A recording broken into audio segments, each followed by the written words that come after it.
어제 이웃에 사는 김 여사님이 갑자기 저희 집에 찾아와서는 이렇게 말하는 거예요. 이제 더는 무리야? 50년을 같이 살았는데 이 사람이랑 있으면 숨이 턱턱 막히는 것 같아. 김 여사님은 올해 70이세요. 누가 봐도 사이좋은 부부라고 생각했죠. 그런데 그 순간 그분의 표정을 보고 저는 정말 깜짝 놀랐습니다. 이건 남의 일이 아니에요. 어쩌면 당신도 비슷한 감정을 느끼고 있을지 모릅니다. 사실 60대가 넘어가면서 남편에게 서운함을 넘어 혐오감까지 느끼는 여성들이 요즘 부쩍 늘고 있거든요. 한 통계에 따르면 황혼 이혼 신청의 약 70%가 아내 쪽에서 온다고 합니다. 더 놀라운 건 70대의 이혼 건수는 지난 10년 동안 약 3배나 증가했다는 사실이에요. 오랜 세월을 함께한 남편이 왜 갑자기 무거운 짐처럼 느껴지게 되는 걸까요? 혹시 당신도 최근에 이런 감정을 느끼지 않으셨나요? 아침에 일어나 남편 얼굴을 본 순간 왠지 모르게 한숨이 나오고 말을 걸어도 건성으로 대답하니 마치 내가 투명인간이 된 것 같은 기분이 들고 수십 년을 함께 살았는데 이 사람은 정말 나를 보고 있는 걸까 하는 의문이 들고 밥을 차려줘도 당연하다는 듯 먹고는 고맙다는 말 한마디 없고 몸이 아파 누워있어도 걱정은커녕 늘 그렇듯 텔레비전만 보고 있고 사실 이런 감정들에는 깊은 이유가 있습니다. 그리고 그 이유를 이해하는 것만으로도 당신의 마음은 놀라울 정도로 편안해질 수 있어요. 오늘은 왜 나이가 들수록 많은 여성이 남편을 무겁게 느끼게 되는지 그 심리적인 과정을 자세히 이야기해 드릴게요. 그리고 마지막에는 이 상황을 헤쳐나갈 구체적인 방법도 알려드릴 테니 꼭 끝까지 들어주세요. 우선 김 여사님 이야기로 다시 돌아가 보죠. 그분이 저에게 털어놓은 이야기는 정말 충격적이었습니다. 어젯밤에 저녁을 차려줬더니 남편은 한마디 말도 없이 밥을 먹기 시작하더래. 고맙다는 말도 없이 꼭 내가 식모가 된 것 같았대요. 그러고는 설거지하는 내 옆에서 남편은 소파에 벌러덩 누워 텔레비전을 보고 있더랍니다. 내가 감기로 몸져 누웠을 때도 한 번도 와서 괜찮냐고 묻지를 않더래요. 차 한 잔 가져다 주지 않고. 벌써 50년이야. 50년을 같이 살았는데 이 사람은 도대체 나를 뭐라고 생각하는 걸까? 그렇게 말하는 김 여사님의 눈에는 눈물이 그렁그렁했습니다. 하지만 이야기는 거기서 그치지 않았어요. 내가 동네 봉사활동을 시작하고 싶다고 했더니 그런 귀찮은 걸 뭐 하러 하냐며 한마디로 잘라버리더래. 내가 새로운 것에 도전하고 싶은 마음을 전혀 이해해주지 않는다는 거죠. 얼마 전 동창회가 있다고 하니까 이제 와서 옛날 친구들 만나서 뭘 할 거냐며 비웃더랍니다. 내 마음을 조금도 헤아려 주려 하지 않는다고요? 그런데 이건 김 여사님만의 문제일까요? 제 친구 박 여사도 최근에 비슷한 말을 했어요. 남편이 정년퇴직하고 나서 하루 종일 집에 있게 됐는데 집안일은 손 하나 까딱 안 한대요. 아침부터 저녁까지 거실에서 텔레비전만 보면서 뒹굴뒹굴하고 어쩌다 말을 걸어도 단이 지게 전부래요. 도무지 대화가 오가질 않는다고요? 게다가 박 여사는 이런 말도 했어요. 얼마 전에 오랜만에 딸이 집에 왔는데 남편은 딸하고는 그렇게 신나게 이야기를 하더래요. 손주 이야기, 직장 이야기로 웃음꽃을 피우면서요. 그런데 내가 똑같이 말을 걸면 전혀 관심을 보이지 않는데요. 왜 나한테만 이렇게 대하는지 정말 서러웠다고. 나도 하고 싶은 이야기가 얼마나 많은데. 또 다른 지인인 이 여사님은 더 심각한 상황을 이야기해 줬습니다. 남편이 제 취미를 전부 부정하는 거예요. 제가 서예를 배우고 싶다고 했더니 이제 와서 그런 거 해서 뭐 하냐고 하고 친구들이랑 점심 먹으러 간다고 하면 쓸데없는데 돈 쓴다고 잔소리를 하고 마치 내 인생 전부를 통제하려는 것 같대요. 나에게도 자유가 있을 텐데 왜 이런 일이 벌어지는 걸까요? 사실 여기에는 여성의 마음은 성장하는데 남성의 마음은 멈춰 있다는 큰 차이가 관련되어 있습니다. 여성은 나이가 들면서 자기 자신을 돌아볼 시간이 많아집니다. 자녀 양육이 끝나고 일도 일단락되면서 비로소 자신만을 위한 시간을 갖게 되죠. 그때 많은 여성이 깨닫습니다. 아, 내가 지금까지 나 자신은 늘 뒷전으로 미뤄왔구나. 제 친구 최 여사님은 이런 이야기를 했어요.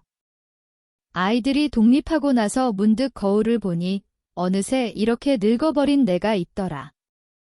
젊었을 땐 요리하는 걸 좋아했는데 이젠 매일 밥하는 게 의무처럼 느껴지고 예전엔 책 읽는 게 취미였는데 언제부턴가 책 읽을 시간도 없어졌고 내 인생 이대로 괜찮은 걸까 하는 생각이 들기 시작했대요. 정신 차려보니 나는 가족들을 돌보기 위해서만 살아온 것 같은 기분이 들었다고요. 이런 깨달음은 많은 여성이 경험하는 일입니다. 그리고 자기 자신을 되찾고 싶은 마음이 싹트기 시작하죠. 무언가를 배우러 다니기 시작하거나 옛 친구들과 연락하거나 새로운 일에 도전하고 싶어집니다. 이건 결코 이기적인 마음이 아니라 아주 자연스럽고 건강한 욕구입니다. 반면에 남성들은 어떨까요? 정년퇴직을 해도 기본적인 생활 패턴은 변하지 않습니다. 아침에 일어나 텔레비전을 보고 밥 먹고 또 텔레비전을 보는 일상을 당연하게 이어가죠. 많은 남성은 오랜 직장 생활에서 굳어진 습관에서 벗어나기 어려워합니다. 회사에서는 정해진 역할이 있었고 해야 할 일이 명확했죠. 상사의 지시가 있었고 부하 직원에 대한 책임이 있었고 매일이 바쁘게 지나갔습니다.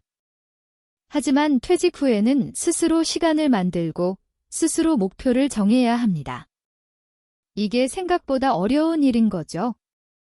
결과적으로 할 일이 없으니 일단 텔레비전을 봅니다. 아내가 무언가 말을 걸어도 딱히 해결해야 할 문제가 아니라면 진지하게 들을 필요가 없다고 생각해버립니다. 지금까지 수십 년간 문제없이 잘 지내왔으니 이제 와서 무언가를 바꿀 필요는 없다고 생각하는 거죠. 이 차이가 부부 사이에 커다란 골을 만듭니다. 아내는 계속해서 성장하는데 남편은 변하지 않으니까요. 마치 시간이 멈춘 듯한 남편의 모습을 보며 이 사람과 함께 있어서는 나도 성장할 수 없다고 느끼게 되는 겁니다. 더 심각한 것은 소통의 문제입니다. 여성은 나이가 들수록 마음이 통하는 대화를 원하게 됩니다. 하지만 많은 남성은 문제가 없으면 굳이 이야기할 필요가 없다고 생각하죠.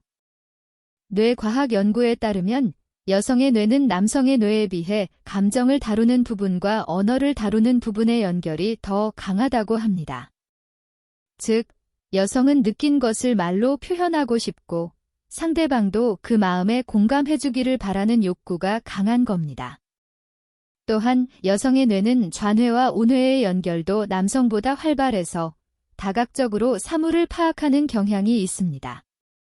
하나의 사건에 대해서도 다양한 감정과 기억을 연결해서 생각하죠. 그래서 풍부한 감정 표현이 가능하고 상대방에게도 비슷한 반응을 원하게 되는 겁니다. 예를 들어 이런 장면을 상상해 보세요. 아내가 오늘 옆집 영희 엄마랑 이야기했는데 너무 즐거웠어. 그 집딸이 결혼한다네. 정말 좋은 사람 만난 것 같아서 영희 엄마도 너무 기뻐하더라. 나까지 덩달아 기분이 좋아졌지 뭐야 하고 말을 겁니다. 하지만 남편의 반응은 그래? 잘 됐네 이게 전부입니다. 그리고는 바로 텔레비전으로 시선을 돌려버리죠.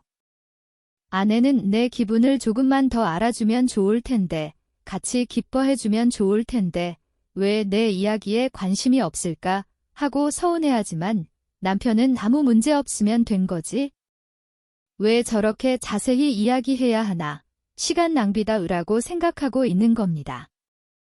반면 남성의 뇌는 문제 해결에 특화된 경향이 있습니다.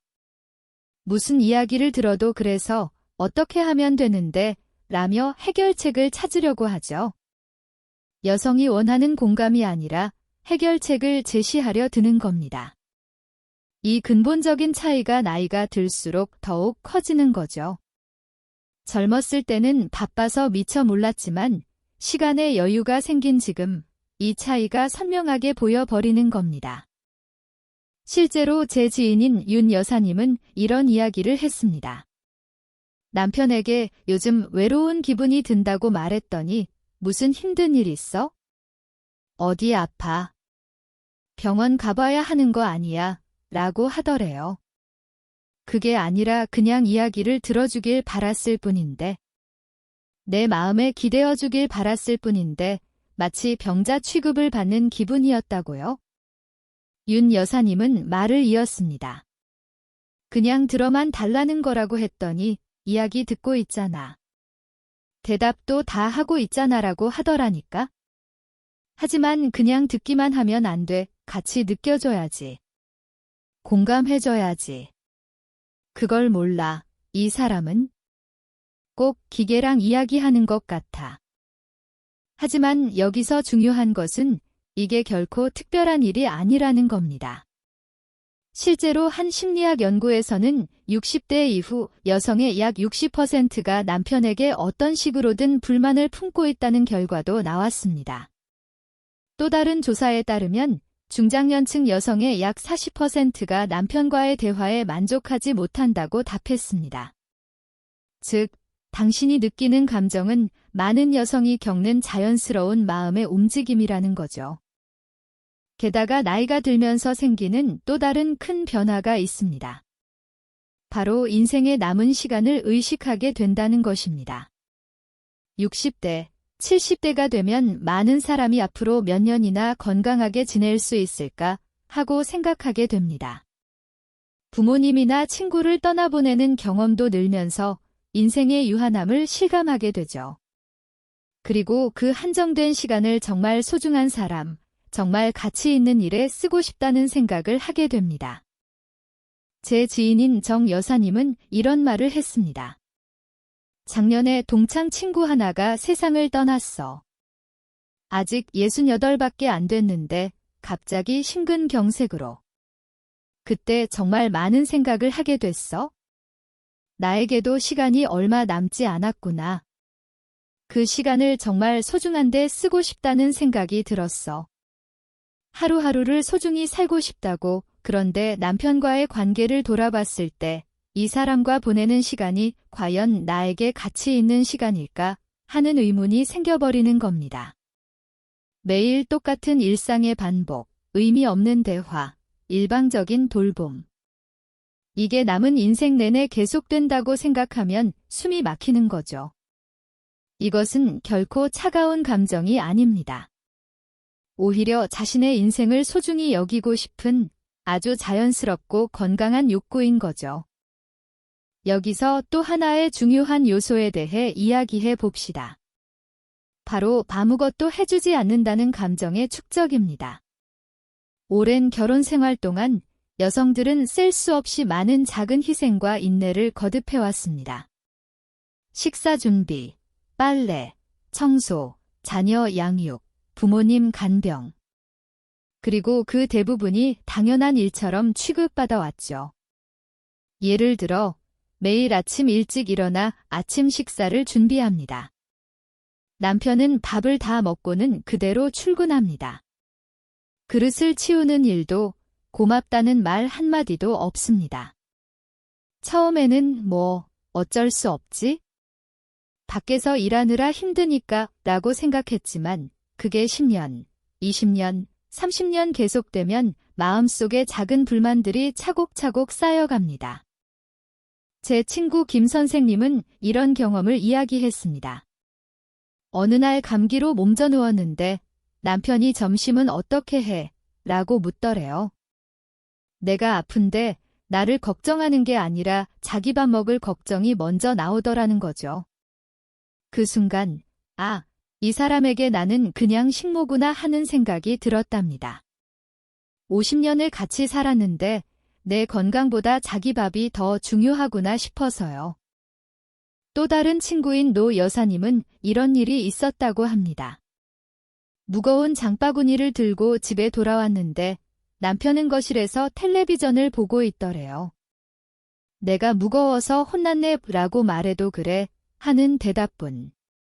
도와주겠다거나 다음엔 같이 가자거나 차로 데리러 가겠다는 말은 일절 없었답니다.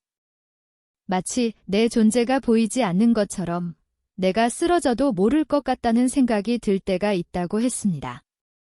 이런 작은 사건들이 쌓이고 쌓여 나는 이 사람에게 과연 얼마만큼의 가치가 있는 존재일까 하는 의문을 낳게 되는 겁니다. 게다가 나이가 들면 여성의 자존감에도 변화가 생깁니다. 자녀 양육이 끝나고 일이 일단락되면 이제는 자기 자신과 마주할 시간이 늘어납니다. 그리고 많은 여성이 깨닫죠. 나 평생 누군가를 위해서만 살아왔구나. 하지만 그와 동시에 새로운 자신을 발견할 기회도 생깁니다. 지역 봉사활동에 참여하거나 옛 취미를 다시 시작하거나 새로운 친구 관계를 만들면서요. 그런 경험을 통해 나도 아직 할 수 있는 일이 있구나, 나도 가치 있는 사람이구나 하고 실감하게 됩니다. 제 지인인 박 선생님은 이런 이야기를 했습니다. 60이 넘어 도예교실에 다니기 시작했어요. 처음엔 걱정됐는데 선생님이랑 동료들이 너무 친절하게 대해주는 거예요. 제 작품을 보고 멋지다, 감각이 좋다고 칭찬해주는 사람도 있고요.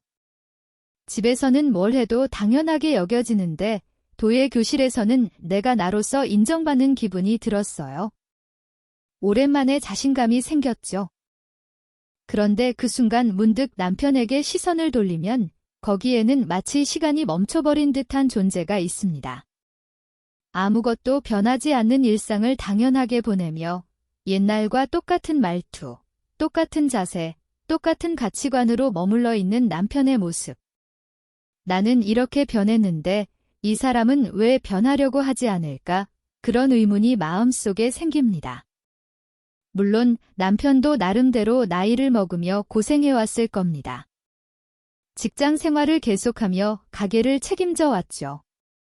하지만 자신처럼 내면을 돌아볼 기회를 갖지 않은 것처럼 보일 때 이 사람과는 이제 보폭이 맞지 않는구나 하고 느끼게 되는 것입니다. 하지만 여기서 많은 여성이 빠지는 함정이 있습니다. 바로 남편을 바꾸려고 하는 것입니다. 내 이야기 좀 더 들어줘요. 고맙다는 표현 좀 더 해줘요.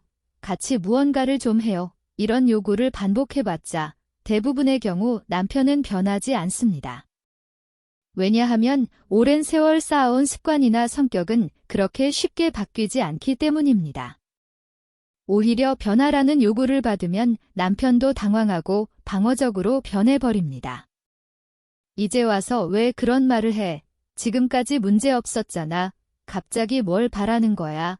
하는 반응을 보이는 경우가 많죠. 결과적으로 부부관계는 더욱 악화됩니다. 아내는 역시 이 사람은 변하지 않아라며 체념하게 되고 남편은 도대체 뭘 원하는지 모르겠다며 혼란스러워합니다. 그럼 어떻게 해야 할까요? 정답은 남편을 바꾸는 것이 아니라 내 관점을 바꾸는 데 있습니다. 우선 중요한 것은 기대치를 조절하는 것입니다. 이 사람은 원래 이런 사람이구나 하고 받아들이는 거죠. 완벽한 남편, 이상적인 남편을 바라는 대신 지금 눈앞에 있는 현실의 남편을 바라보는 겁니다. 이건 쉬운 일이 아닙니다. 오랫동안 품어온 기대와 이상을 내려놓는 것은 때로 고통스럽습니다.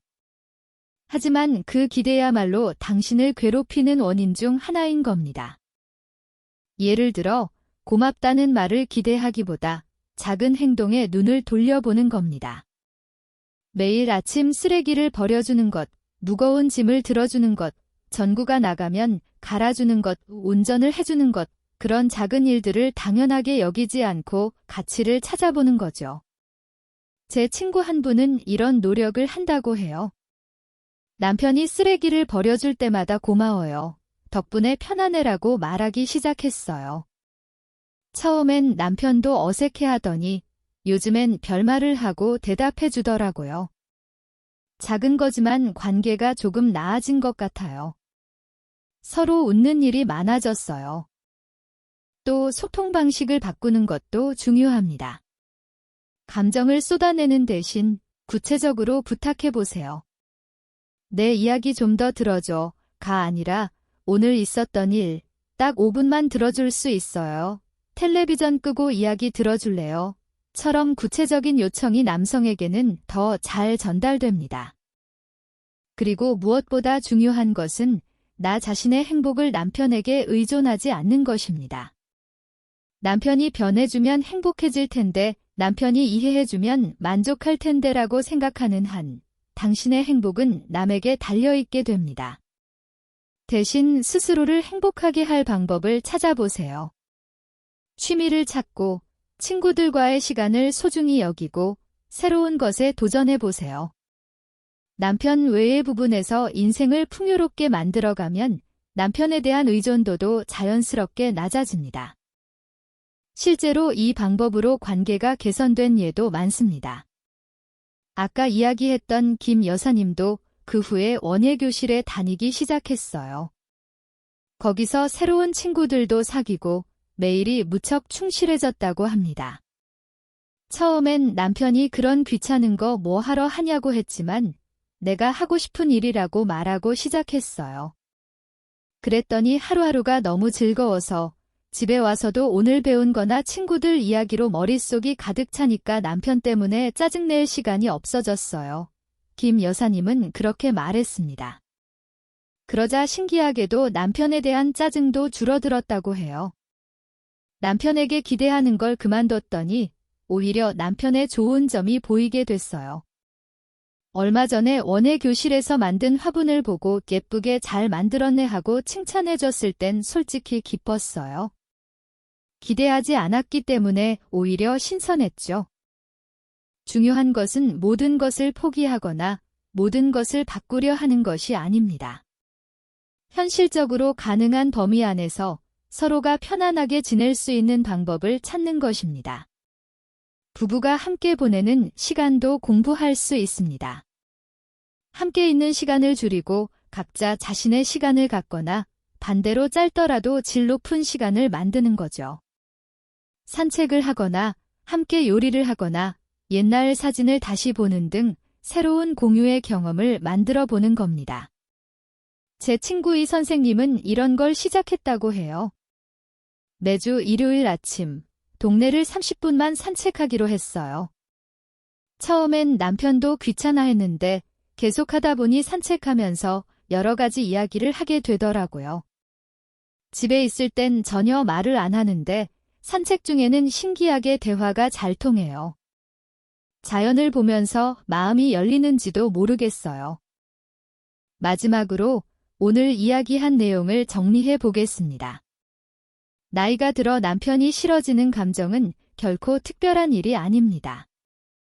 그것은 여성의 자연스러운 마음의 성장이 드러나는 것이며 많은 여성이 경험하는 일입니다. 그 배경에는 여성과 남성의 뇌의 차이, 소통 방식의 차이, 인생의 우선순위 변화, 그리고 오랜 세월 쌓인 작은 불만 등 다양한 요인이 있습니다. 이것들을 이해하면 자신의 감정을 객관적으로 바라볼 수 있게 됩니다. 중요한 것은 그 감정을 부정하거나 상대방을 바꾸려 하는 것이 아닙니다. 우선 자신의 감정을 받아들이고 현실적으로 할 수 있는 일부터 시작해 보는 겁니다. 기대치를 조절하고 소통 방식을 바꾸고 나 자신의 행복을 스스로 만들어가는 거죠. 완벽한 부부일 필요는 없습니다.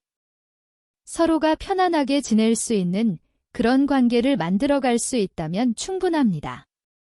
때로는 거리를 두는 것도 필요할지 모릅니다. 때로는 새로운 공통의 즐거움을 찾을 수도 있을지 모릅니다. 중요한 것은 당신 자신이 어떻게 살고 싶은가 하는 점입니다. 남은 인생을 정말 소중한 일에 쓰고 싶다는 마음은 아주 자연스럽고 건강한 것입니다. 그 마음을 소중히 여기면서 현실적인 선택을 해나가는 것이 인생의 후반을 풍요롭게 만드는 열쇠가 될 겁니다. 만약 오늘 이야기가 당신의 마음에 와 닿았다면 당신의 경험이나 생각을 나눠주세요. 분명 비슷한 마음을 품고 있는 다른 분들에게 큰 힘이 될 겁니다. 이 이야기가 여러분께 참고가 되었으면 좋겠습니다.